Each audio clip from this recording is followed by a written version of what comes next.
शहर के 20 number ward अंतर्गत भिड़ंगी चासीपारा स्थित माया देवी तारा सेवा आश्रम में महालया के शुभ अवसर पर आश्रम की ओर से बस्ती के नन्हे बच्चों को लेकर देवी दुर्गा पर आधारित नृत्य संगीत एवं योगासन का आयोजन किया गया, जहां बस्ती के 100 से अधिक बच्चों ने हिस्सा लिया।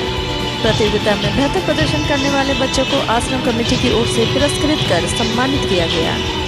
इस अवसर पर आश्रम की मां तन्मय नंदागिरी ने बताया कि धर्म का प्रचार के साथ समाज में शिक्षा के प्रसार हेतु आश्रम लगातार प्रयासरत है। मां दुर्गा के आगमन पर बच्चों में काफी उत्साह है।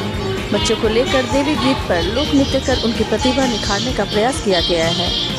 आने वाले समय में आश्रम की ओर से समाज कल्याण का कार्य जारी रहेगा। प्रथमत नमस्कार, जय तारा। सकल भक्तদের জানাই আজকের মহলায় শুভেচ্ছা।